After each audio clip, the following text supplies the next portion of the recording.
Continuando o segundo capítulo da segunda parte do livro Memórias de um Suicida, vamos lá. Ao aluno consistia o direito de apresentar objeções, indagar em torno das dúvidas que pudesse ter e até de contestar, observando o volume de preciosos esclarecimentos fornecidos pelo mestre a cada contestação do endurecido discípulo.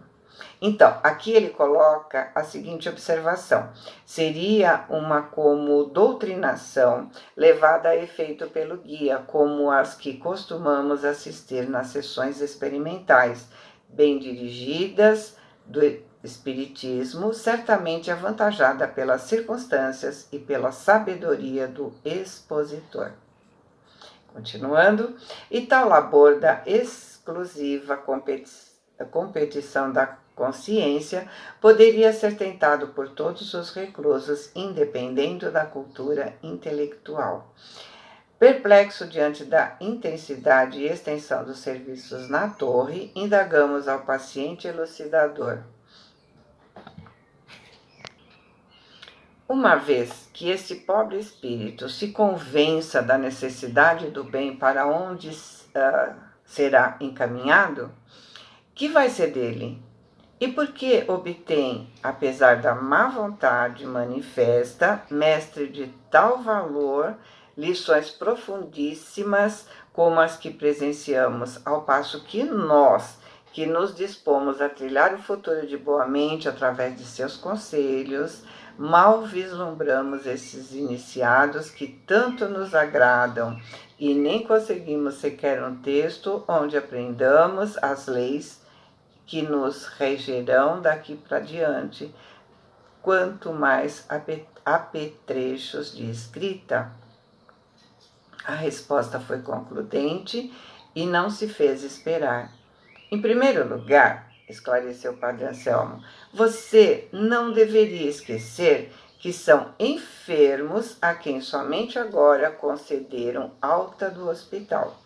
E mais que, havendo ingressado há apenas 3 anos nesse abrigo, não passa de recém-chegado, que nem mesmo concluíram o reajustamento psíquico.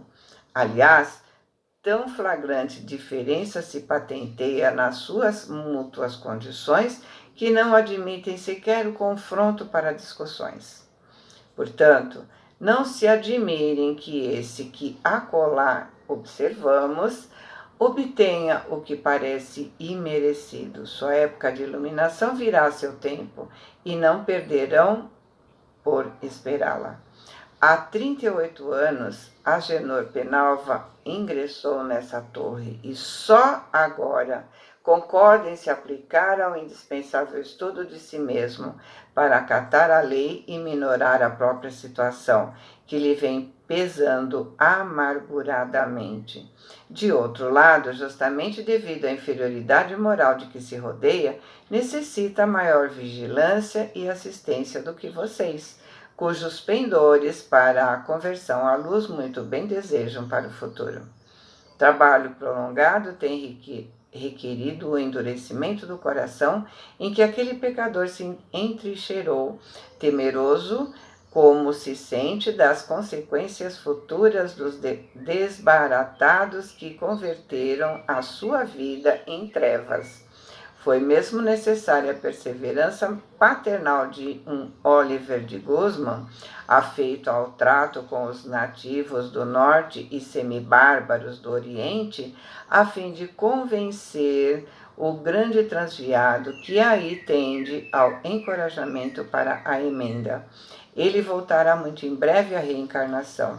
Encontra-se excessivamente prejudicado com suas condições mentais, para que seja lícito conduzir-se a situações de verdadeiro progresso.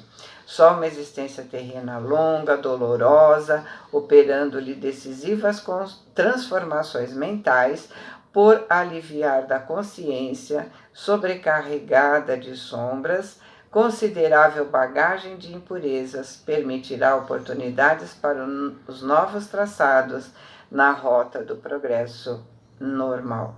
E é a fim de convencê-lo obrigatoriamente a tal resolução, sem jamais obrigá-lo, é no intuito de prepará-lo para a aquisição de forças suficientes para as pelejas ardentes que enfrentará nos palcos terrestres, que assim o detemos, procurando moralizá-lo o mais possível, reconciliando-o consigo mesmo e com a lei. Se o não fizermos, sua próxima e inevitável encarnação tornará ao mesmo círculo vicioso em que tem degenerado as demais, o que absolutamente não convém a ele e nem a nós, visto que por sua reeducação nos responsabilizamos perante a mesma lei. Porém, continue observando o que se passa em seus aposentos. Prestando seguidamente a máxima atenção, fomos surpreendidos com acontecimentos que se desenrolaram com precipitação, os quais, por sua natureza altamente educativa, merecem ser narrados com especial carinho. Um gesto do preceptor, vimos que o paciente se levantou a fim de acompanhá-lo submissamente, como tocado por influências irresistíveis. Caminharam ao longo da galeria extensa, onde se localizavam as prisões dos abrigados, Oliver à frente. Penetraram dentro em pouco espaçosa sala, espécie de gabinete de experimentações científicas. Se diria um tabernáculo onde mistérios sacrossantos se desvendavam, afirmando ao observador o quanto conviria aprender e progredir em psiquismo para se tornar merecedor da herança imortal que o céu legou ao gênero humano. O citado gabinete se mantinha perenemente saturado de vaporizações magnéticas apropriadas à finalidade para que foi organizado, as quais suavemente emitiam fluorescência azuladas, tênues, sutis, quase imperceptíveis à nossa visão, ainda muito débil para as coisas espirituais, e absolutamente invisível à percepção embrutecida daquele que nelas penetrava, a fim de se submeter à operação conveniente. Sobre um tablado polido como cristal, via-se uma cadeira estruturada em substâncias que também era semelhante à transparência do cristal, mas pelo interior da qual transcorria um fluido azul, fosforescente como sangue que corresse pelos canais arteriais de um envoltório carnal, desde que fossem acionados botões minúsculos como pequenas estrelas que se apresentavam no conjunto de todo o estranho aparelhamento. À frente de singular peça, similar daquela existente na sala de recepções do hospital, de onde assistimos ao fenômeno do nosso próprio desprendimento da organização material, retrocedendo mentalmente até a data do suicídio, sob a direção de Teócrito e a assistência de Romeu e Alceste, destacava-se um quadrângulo de cerca de 2 metros, fulgurante como espelho, placa fluido-magnética ultrassensível, capaz de registrar em sua imaculada pureza a menor impressão mental ou emocional de quem ali se apresentasse, e a qual vimos escurecer gradativamente a entrada de Agenor, como um hálito impuro a houvesse embaciado. Impaciente e curioso, perguntei, pondo reparo no aparelho e descuidando-me da discrição que conviria conservar. Seria um gabinete de fenomenologia transcendental. Qual a utilidade disso, reverendíssimo padre? Raciocina bem. Com efeito, trata-se de um sacrário de operações transcendentalíssimas, meu caro.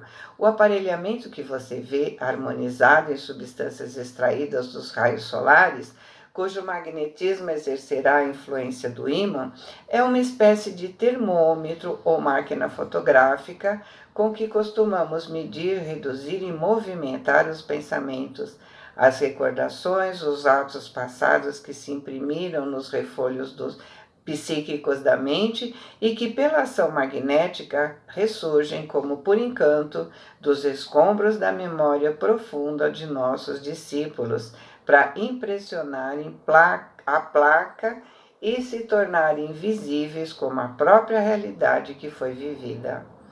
Um fremido de terror sacudiu nossas fibras psíquicas.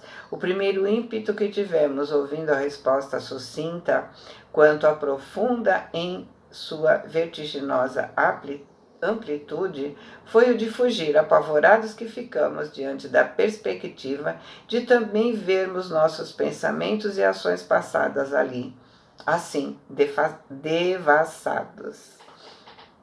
Intimamente presumíamos que nossos mentores conheciam minuciosamente quanto nos dizia respeito, sem exceção mesmo do pensamento, mas a discrição, a caridade desses incomparáveis amigos que jamais se prevaleceriam de tal poder para nos afligir ou humilhar, nos deixavam à vontade, prevalecendo em nosso íntimo a cômoda opinião de que seríamos inteiramente ignorados. Porém, o que em verdade nos alarmava não era o sermos totalmente conhecidos deles, mas a possibilidade de vermos nós mesmos essas fotografias do passado, de assistirmos nós mesmos às monstruosas cenas que fatalmente se refletiriam no insuspeitável espelho, analisando-as e medindo-as, o que inesperadamente surgia para nós como patíbulo infame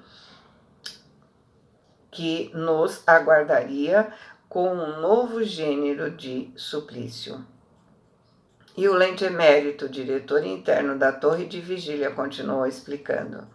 Uma entidade iluminada, já educada em bons princípios de moral e ciência, não se utilizará desses aparelhos quando deseja ou necessite extrair dos arquivos da memória os pensamentos próprios, as recordações, o passado, enfim.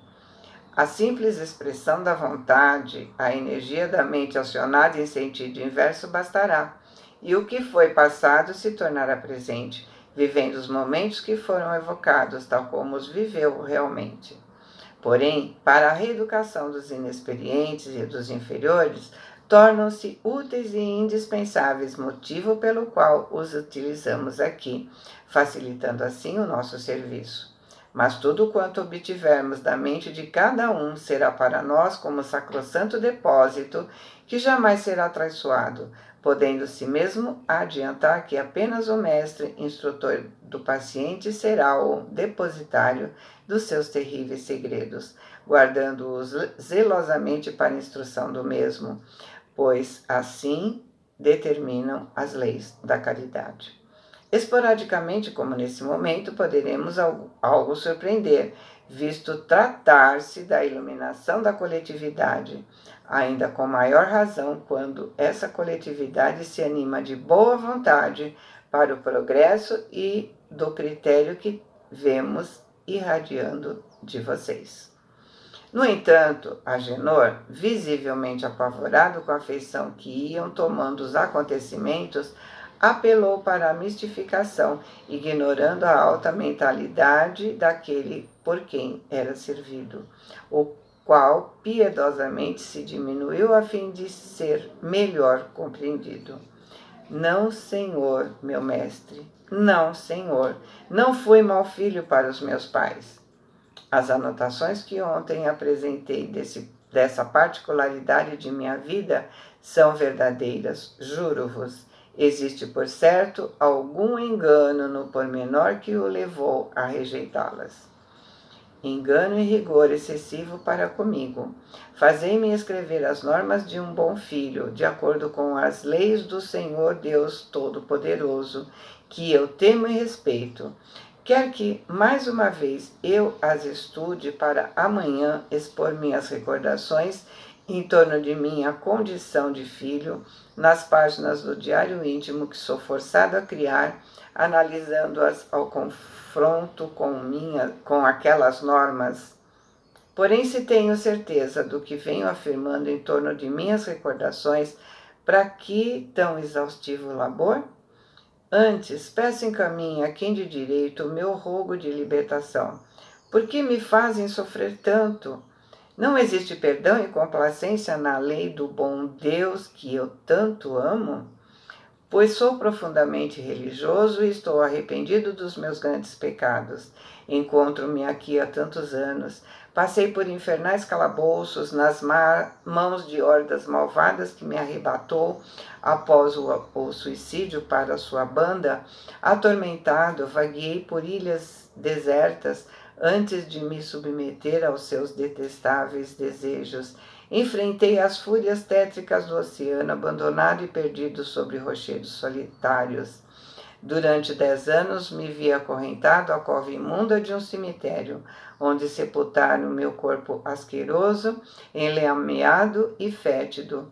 Fui perseguido por grupos sinistros de inimigos vingadores, batido como cão raivoso, maltratado como um réptil, corroído por milhões de vermes que me enlouqueceram de horror e angústia, sob a tortura suprema de confusão que nada permite esclarecer, sem lograr compreender a trágica aflição de me sentir vivo e me deparar sepultado, apodrecido, devorado por imundos vibriões.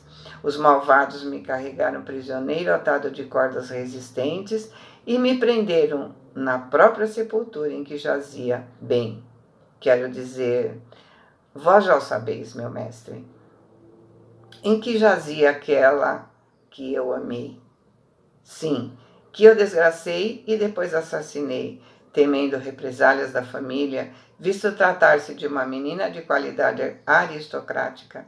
Ninguém jamais identificou o assassino. Mas aqueles malvados sabiam de tudo e depois do meu suicídio vingaram a morta. Me vi perseguido de tal forma que, a fim de me libertar de tal julgo e me eximir dos maus tratos que recebia, tive de me unir ao bando e me trataram similar, como era essa a alternativa que ofereciam. Portanto, devo ser muitas atenuantes. Depois, além do mais, aprisionado por lanceiros, preso em masmorra no Vale Sinistro, onde padeci nova série de horrores, e agora nessa torre tolhido de minha liberdade, sem sequer poder recrear pelas ruas de Madrid, que eu tanto amava, nem respirar o ar puro e fresco dos campos como tanto me alegrava, sou ou não sou um filho do bom Deus? Ou serei irmão do próprio Satanás? Demonstrando a mais singular serenidade, o mentor generoso respondeu: alguém estranho em ouvindo as tuas eternas queixas, Agenor Penalva, suporia que se cometem injustiças no recinto iluminado pelos benéficos favores da magnânima diretora de nossa legião. No entanto, a longa série de infortúnios que você expôs teve origem apenas nos excessos pecaminosos dos seus próprios atos e na truculência dos instintos primitivos que conserva. Há 38 anos vem sendo pacientemente exortado a uma reforma íntima que lhe assegure situações menos ingratas. Porém, você se nega sistematicamente a toda e qualquer experiência para o bem, enclausurado na má vontade de um orgulho que vem intoxicando seu espírito, por tolher os movimentos a prol dos progressos de que há muito deveria ter concretizado. Grande complacência se tem desenvolvido aqui em torno de você, apesar de não a reconhecer. Bem sabe que a sua retenção em nosso círculo de vigilância equivale à proteção contra o jugo obsessor da falange que chefiava, assim como não ignora que de você depende a obtenção da liberdade que tanto almeja. Jamais foi molestado aqui. Tesouros espirituais diariamente te oferecemos, desejosos que somos de ver-te enriquecido com a aquisição das luzes que deles se irradiam. Hóspede das Legiões de Maria, foi por ela recomendado a direção desse instituto, no sentido de não consertarmos sua volta ao círculo carnal, à reencarnação, sem que positivasse algum grau de progresso evidente para o bom êxito dos futuros testemunhos terrenos, que serão duros, dada a gravidade dos seus débitos no conceito da lei. Diariamente são expostos a seus exames os motivos por que sua liberdade foi tolhida. Sabe que és culpado. Sabe que arrastou ao sorvedouro do suicídio uma dezena de homens incaustos que se deixaram enganar pelas funestas sugestões de suas manhas de obsessor inteligente, desgraçando-os pelo simples prazer de praticar o mal ou por invejá-los de algum modo, assim como antes, quando o homem desvirtuava pobres donzelas enamoradas e levianamente confiantes, levando-as ao suicídio com a amarga traição com que as decepcionava. Prenúncios de obsessor que futuramente você seria. Mas seu orgulho sufoca as conclusões lógicas do raciocínio e prefere a revolta e o subterfúgio por mais cômodos, se furtando as responsabilidades por permanecer dilatando a aceitação de compromissos que o apavoram, porque tem medo do futuro que você mesmo preparou com as iniquidades que houve por bem praticar. Porém, agora existem ordens superiores a seu respeito. Urja apressemos sua marcha para o progresso, forrando de permanência indefinida no círculo vicioso que prolonga seus sofrimentos, para que ponhamos fim a tão lamentável estado de coisas, faremos a experiência suprema. Quisemos evitá-la por dolorosa, concedendo prazo mais que justo para por si mesmo você procurar o caminho da reabilitação. Advirto de que, a partir deste momento, diariamente fará um exame sobre si mesmo, provocado por nós, lento e gradativo, minucioso, que faculte sua convicção de urgência na reforma interior de que carece. Sei que será penoso tal confronto, porém, você mesmo o provocou com a resistência em que vem mantendo para o ingresso nas vias de reerguimento moral. Foi bom filho para os seus pais? Você diz. Tanto melhor, nada deverá temer diante da evocação desse passado. Será, portanto, por esse confronto que iniciaremos a série de análises necessárias ao seu caso, uma vez que o primeiro dever que cabe ao homem cumprir na sociedade em que vive será no santuário do lar e da família. Vejamos, pois, os méritos que terá como filho, pois todos os que possa ter serão rigorosamente creditados em seu favor, suavizando suas futuras reparações. Agenor Penalva sente-se à frente desse espelho, sob o pálido magnético que irá fotografar seus pensamentos e recordações. Volta suas atenções para a época dos seus 5 anos de idade, na última existência que teve na Terra. Rememora todos os atos que praticou em torno de seus pais, de sua mãe em particular. Assistirá ao desfile de suas próprias ações e será julgado por si mesmo, por sua consciência, que nesse momento receberá o eco poderoso da realidade que passou e da qual não se poderá furtar, porque foi fiel e rigorosamente arquivado nos refolhos imperecíveis da sua alma imortal. Como todo espírito grandemente culpado no momento preciso, Agenor quis tentar a evasão. De repente se encurralou a um ângulo do aposento, bradando apavorado no auge da aflição, o olhar desvairado de perfeito réprobo. Não, senhor, meu mestre, por obséquio eu suplico. Deixa-me regressar ao meu aposento ainda esta vez, para novo reparo.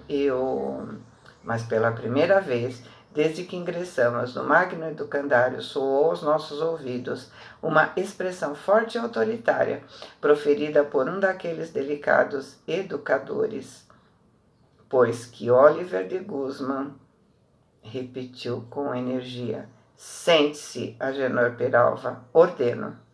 O pecador sentou-se, dominado sem mais proferir uma palavra. Suspendemos a própria respiração. O silêncio se estendeu religiosamente.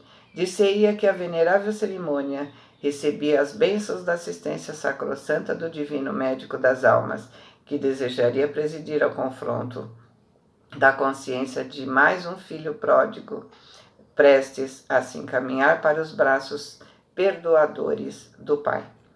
Agenor parecia muito calmo agora. Oliver, cujo semblante se tornou profundamente grave, como se concentrasse as forças mentais à mais alta tensão, acomodou-o convenientemente, envolvendo a sua fronte numa faixa de tessitura luminosa, cuja alvura transcendente denunciava-a como originando-se da própria luz solar.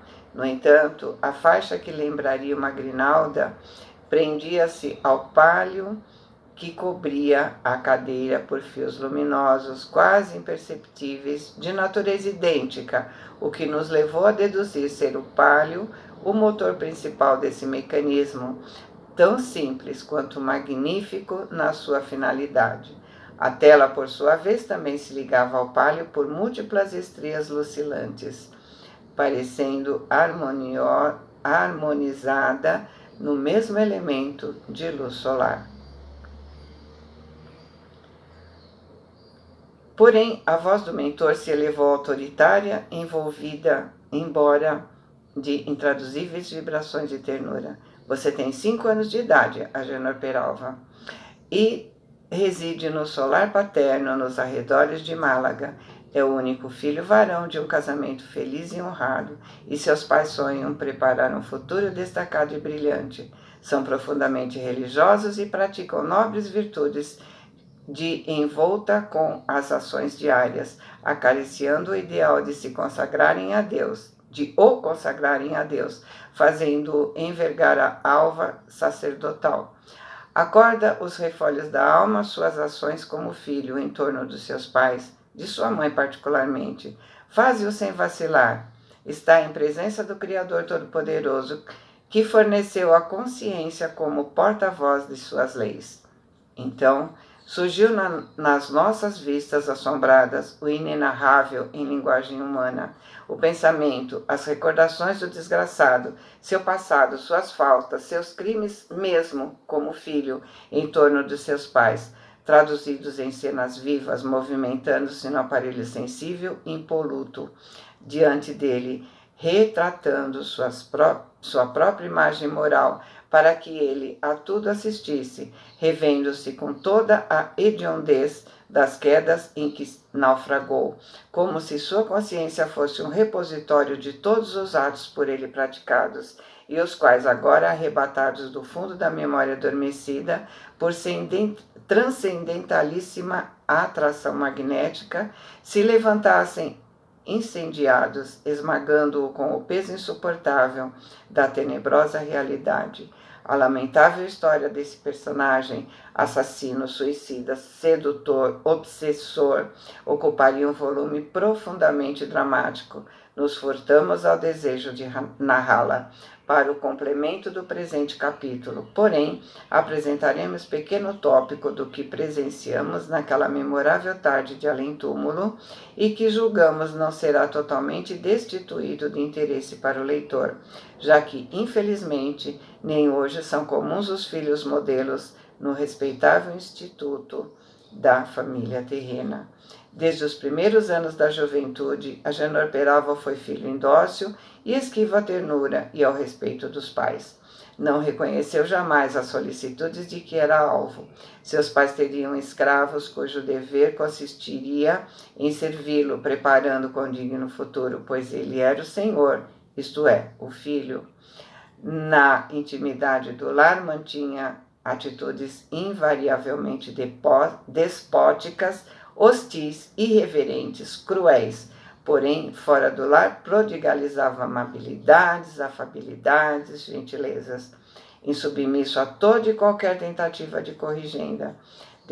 desejosos de lhe garantirem futuro isento de trabalhos excessivos nas duras lides do campos agrícolas, que também conheciam, e sabendo-o ao demais ambicioso e inconformado com a obscuridade do nascimento, os heróicos genitores se lançaram a sacrifícios imensuráveis, mantendo-o na capital do reino e pagando os direitos para a aquisição de um lugar na companhia do exército do rei, visto que não sentiu atração para a vida eclesiástica, desencantando logo de início o ideal paterno. Antes, pretendeu a carreira militar, mas concorde com as aspirações mundanas que o arrebatavam e que facilitaria o ingresso em ambientes aristocráticos que invejava. Eu vou parar por aqui que não vai caber.